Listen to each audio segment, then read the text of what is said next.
क्या कहा?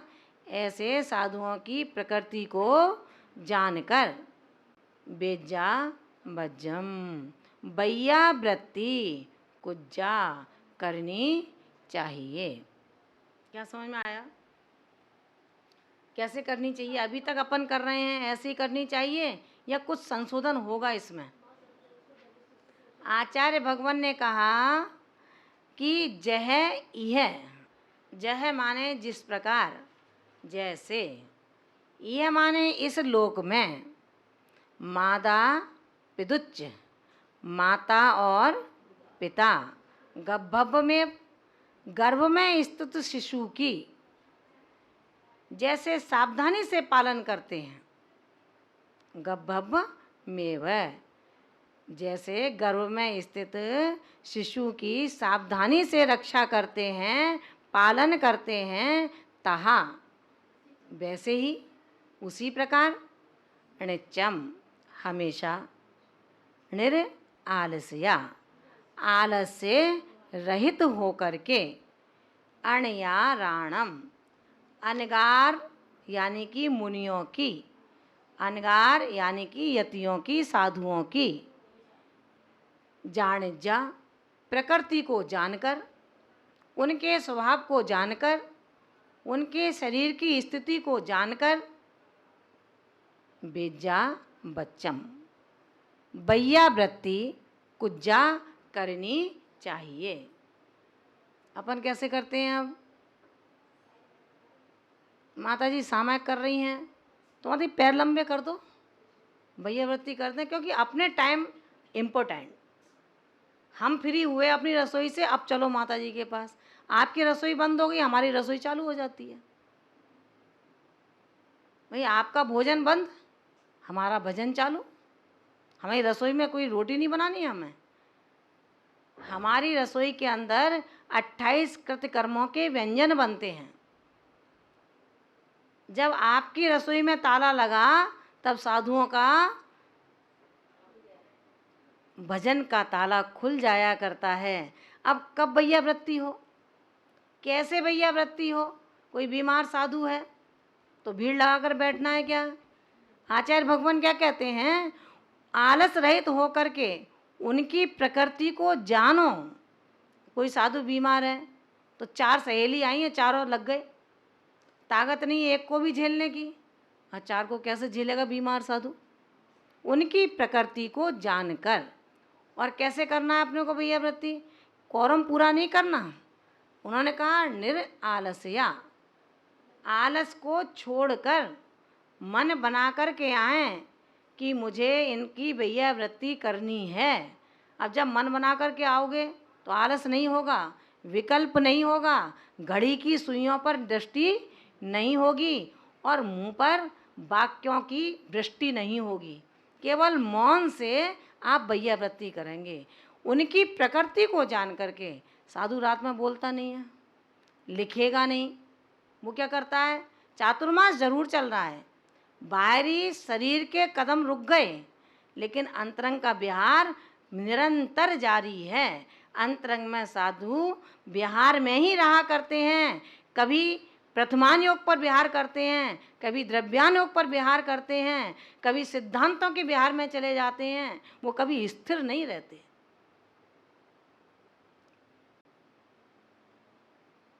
और अपन उनसे बात, हाँ कोई प्रश्न है, आगम की कोई बात है, वहाँ तक तो बात सही है, सुन सकते हैं, उत्तर भी रात में कोई दे नहीं सकते। इसलिए आचार्य भगवान ने यहाँ पर कहा कि मुनियों की वैयावृत्ति हम कैसे करें। किसी पार्टी से आए हैं, चलो माता जी को निमटा चलें यहाँ से, रास्ते में तो पड़ी रही है माता जी का धर्मशाला ही है। तो हम ये विवेक रखेंगे कि हम किस जगह से आए हैं, वहाँ कैसे कैसे लोग थे, वहाँ हमारे शरीर की कहीं अशुद्धि तो नहीं हुई, वस्त्रों की कोई अशुद्धि तो नहीं हुई। हम जाकर के उन रत्नत्रधारियों का स्पर्श करेंगे जो प्रति समय समता से, निष्प्रयता से, विशुद्धता से अपने ध्यान और आराधन में लगे रहते हैं। ये विवेक हमें अपना ध्यान रखना पड़ेगा। इसी तरह साधु जो अपने शरीर से कमज़ोर हैं, एक साधु अपने शरीर से मजबूत हैं, एक साधु की इच्छा है मुझे कस के भैया वृत्ति की जाए, एक साधु की इच्छा है मेरी हल्के हाथ से की जाए। तो अपने को तो पता ही नहीं है, अपने को तो ये पता है माता जी कस के कराती हैं, जिसकी ताकत नहीं है उसकी भी कस के की तो पता लगा कि हड्डी अपने हाथ में आ गई। तो हम उनकी प्रकृति को, स्वभाव को, शक्ति को जान करके उन यतियों की भैया वृत्ति करने का मन बनाएं।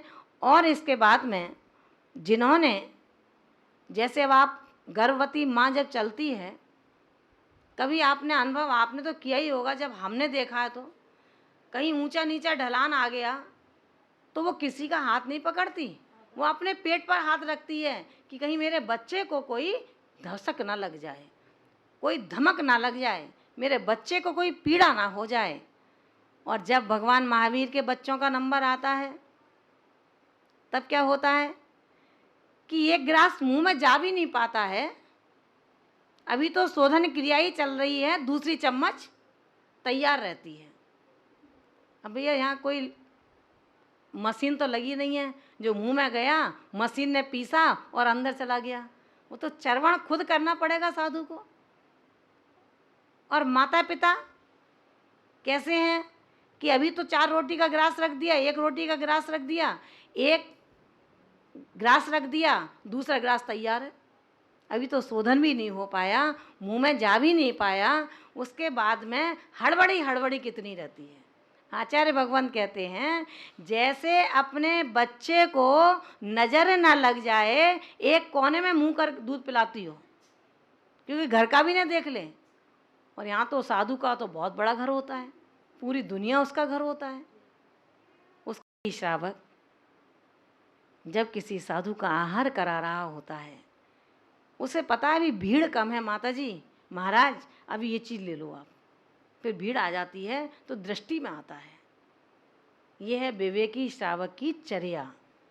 जब आपको रोटी देनी है तो रोटी तो सभी खाते हैं, इसमें क्या दृष्टि लगेगी। आज आपने कुछ बनाया है, महाराज माता जी को पहले मैं ये दे दूं ताकि दृष्टि से बच जाएं, इनकी धर्म ध्यान आराम से होता रहे, ये हंसते मुस्कराते रहेंगे, ये धर्म ध्यान में लगे रहेंगे तो हम और हमारा समाज भी जिंदा बैठा रहेगा। क्योंकि आज धर्म और धर्मात्मा के कारण पूरा देश हमें दिखाई दे रहा है। जिस दिन धर्म और धर्मात्मा इस देश से च्युत हो जाएंगे तो समझ में आ जाएगा, उसी समय से पंचम काल समाप्त होकर और छठवां काल शुरू हो जाएगा। इसलिए आचार्य भगवान ने बड़ी एकाग्रता से उन रत्नत्रय मोक्ष मार्गी साधुओं की वैयावृत्ति का, आहार पान व्यवस्था का, निवास स्थान का और वात पित्त आदि प्रकृतियों का, द्रव्य क्षेत्र काल भाव आदि स्थान को जान करके हम उनके समुचित व्यवस्था करने का पुरुषार्थ करें।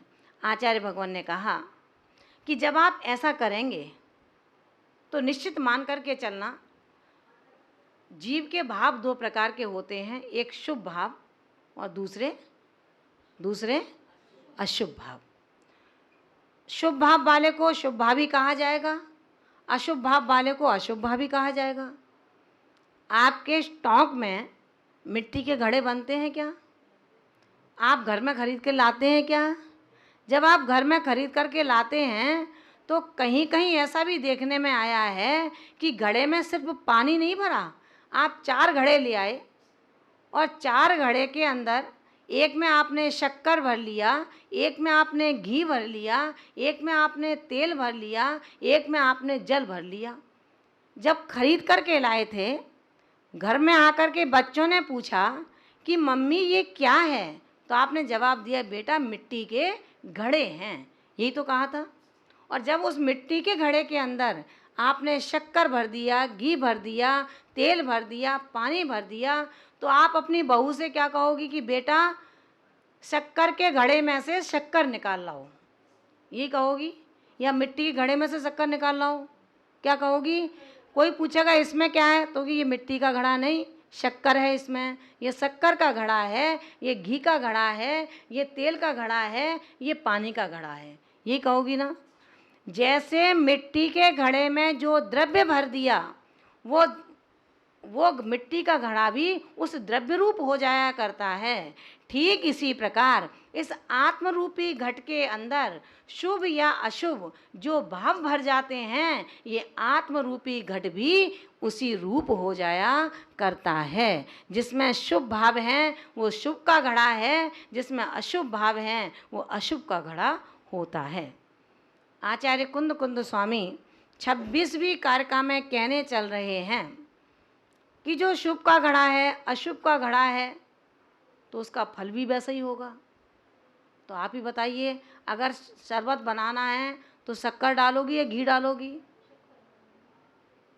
शक्कर डालोगी।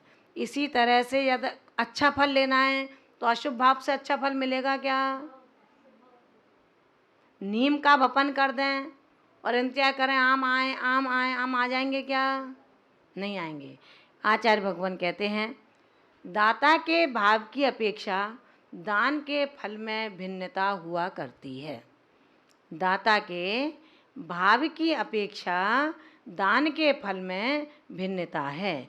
आपके मन में अगर ये है कि भाई आहार करें और जल्दी जाएं, आपके मन में ये है कि ये बहुत अच्छा है, मैं अपने बच्चे के लिए उठा के रख लूँ, इनको नहीं दूँ महाराज माता जी को, जैसे परिणाम हैं उसका वैसा ही फल मिलता है। आचार्य भगवान इस 26वीं कारिका में कहते हैं, सपुरुषाणम दानम कप्पतरुणम फलान सोहावा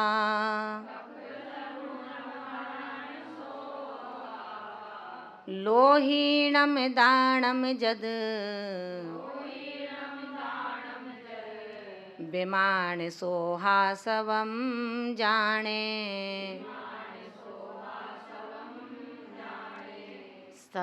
सपुरुषाणम दानम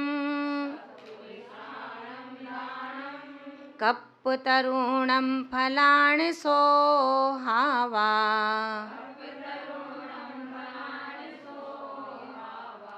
लोहीणम दानम जद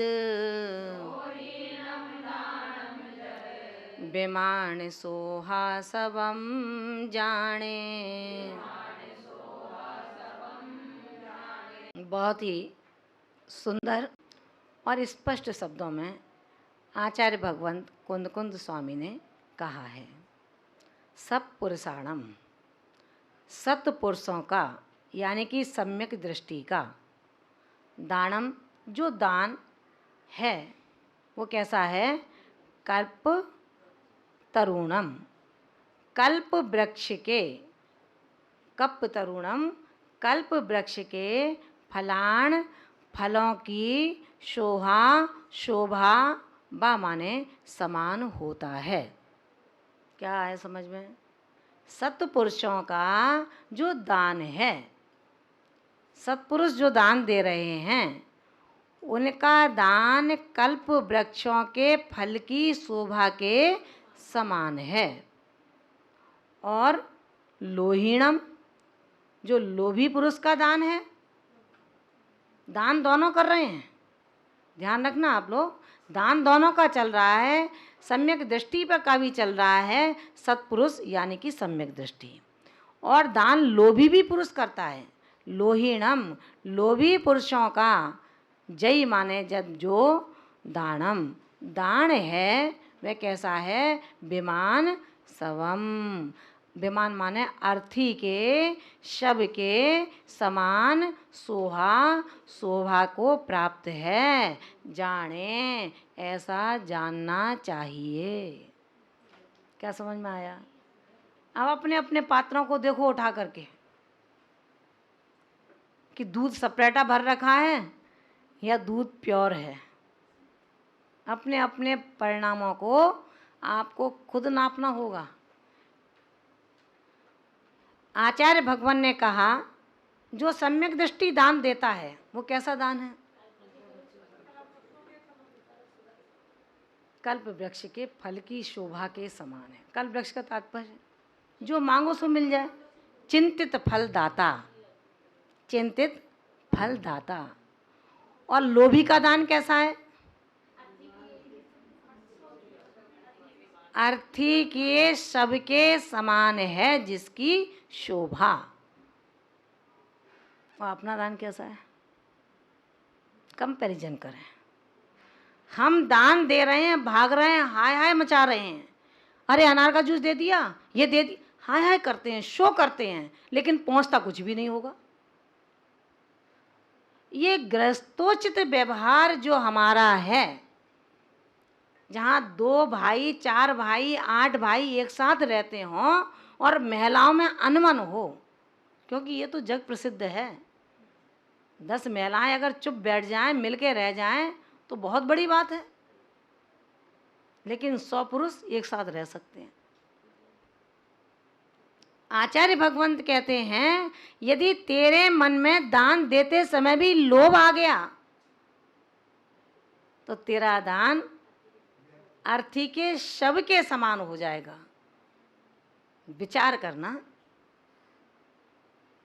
मन जैसा बना लो वैसा हो जाता है।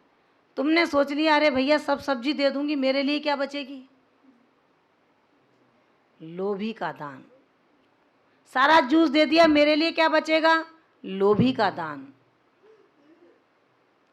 इनको इस जगह बैठा दिया तो मैं किसके पास बैठूंगी? लोभी का दान। और जो सम्यक दृष्टि होता है उसका मन होता है कि मेरे घर में जो रत्नत्रयधारी पाहुने आए हैं इनका कहीं अंतराय ना हो जाए। णमो और हंताणम पड़ता है, णमो सिद्धाणम पड़ता है।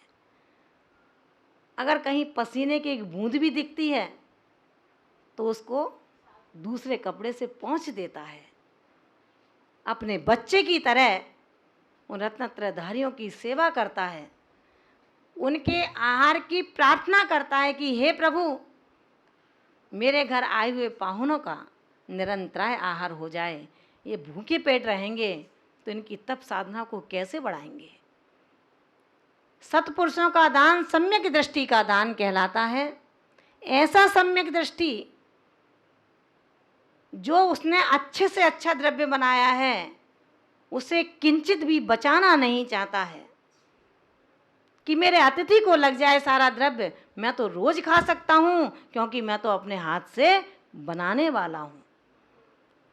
वो सत्पुरुषों का दान चिंतित वस्तु को प्रदान करने वाला कालांतर में सिद्ध हो जाता है। और लोभी सैकड़ों आइटम बना लेता है,